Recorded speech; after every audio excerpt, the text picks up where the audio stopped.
Good afternoon, everybody, and welcome back to RobMotive. Real quick, if you haven't before, smash that subscribe button and click that notification bell so that you don't miss out on any upcoming videos. So I'm out in the garage and I'm looking around at my Toyota Tacoma, marveling at its beauty, and I saw something on my Tacoma and now I can't unsee it. You know, I did a couple of videos recently, fairly recently, about quality. It seems to me that Toyota, at least with the Tacoma, seems to be slipping a little bit when it comes to quality. Now, I don't know if it's because the plant has been moved, in other words, assembly, moved out of the US or not. I like to think not, because I assume, you know what happens when you do that Toyota has the same quality program regardless of where the truck is actually put together. But nonetheless, I have a 2021 and I've noticed a few things wrong with it, and one this morning that I never noticed before, and now I just can't unsee it. Now what I'm talking about primarily is the fit and finish on the truck. You know, I did a little mod here in the back. I'll show you that real quick.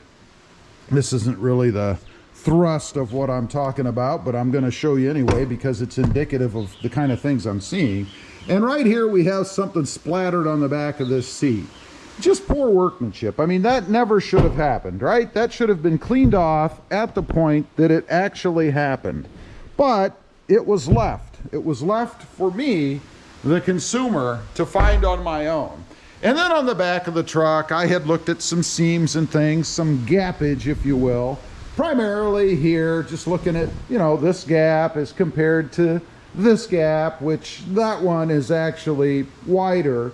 The bumper, you know, it doesn't sit level, nor does it seem to ever sit level on the Toyota Tacoma.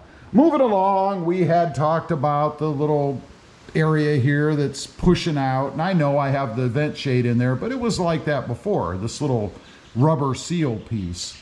Moving on up to the front, you know, I had looked at the bumper area. I had something a little wacky up here. This kind of moves, and this looks like it was separating over here. And of course the gappage on the hood, you know, the lines that run up right here as compared to over here. This is obviously more of a gap.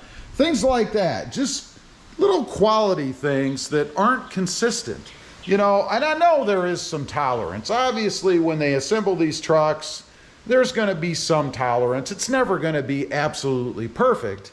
And it will never stay perfect, even if it was from the beginning, because as soon as you get it and take it out on the road and bounce it around and, you know, hit bumps and things, stuff's going to move. I understand that, because these pieces are not tied together anyway, like the hood. But this morning, I noticed something even worse. We'll see if you guys notice. I'll show you a shot right here, and then I'll show you a quick shot right over here. Do you notice what I'm talking about? Well, I'm going to show you. Let's move over here a little bit. If you look at the A pillar, the pillar right here, and hopefully it's light enough, I think it is, you can see this gap that runs all the way up, particularly right down here. Look at the distance, the gap width, if you will, here. And then we're going to move on over to the other side, and it is hugely different as far as gaps go. I mean, look at this. Look at the difference between this gap, the way it runs all the way up the pillar, as compared to the gap on the other side. It is obviously wider over here at the driver's side. Now, that's something, as I mentioned, that I had never noticed until this morning. I was standing in front of the truck, kind of just looking at it, you know, marveling at how dirty it is. It definitely needs a bath. But I noticed this, and now every time I stand at the front of the truck this morning and look at it, my eyes are drawn to that gap, how it's so much bigger over there as compared to over here. And to me, that's even more predominant than anything else I had showed you. I mean, looking at the hood, if you look at this gap compared to this gap, you know, it's not something that you're really going to focus on. But when I look at that pillar, that is just a glaring difference to me.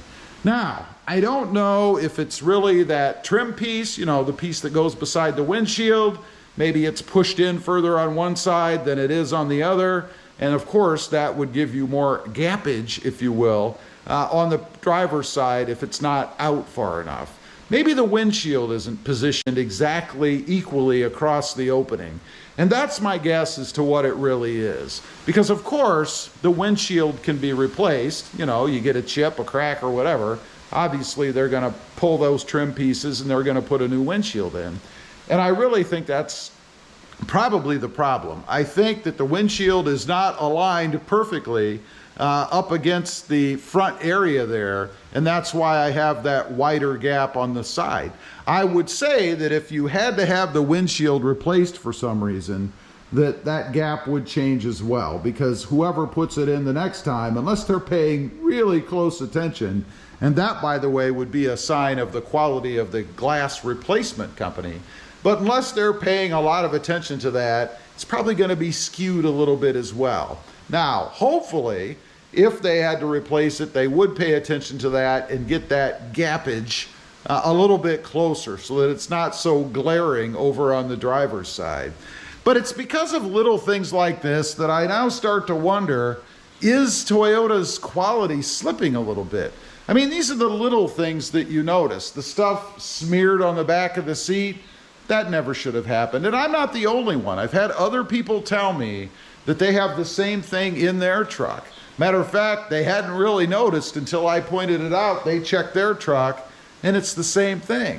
So whatever process Toyota is using when they assemble that rear seat, and it might even be a third party.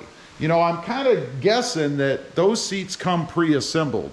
They're shipped into Toyota and then they merely pull them out, do a little bit of an inspection on a small sample, and then start sticking them in the truck. So it's probably not directly related to Toyota, but even so, in the end, it's under their umbrella, under their name, and they're responsible. Now, what I'm curious about is if any of you folks have noticed these things, these little issues, and particularly now, that little window area that I was talking about a minute ago. This area right here. I would ask that you take a look at yours and see if indeed yours is off one side compared to the other. Leave a comment down below. Let me know what you find. I'd be really curious to know. And do you think it's because the windshield is just skewed in the opening?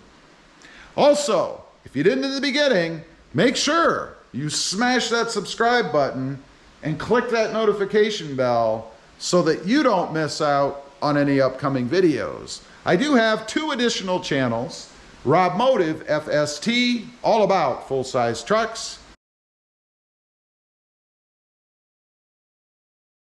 And RobMotive JT, all about Jeep Gladiators. Check them out, and if you're interested, why not subscribe? Thanks for watching. Stay safe out there. Bye.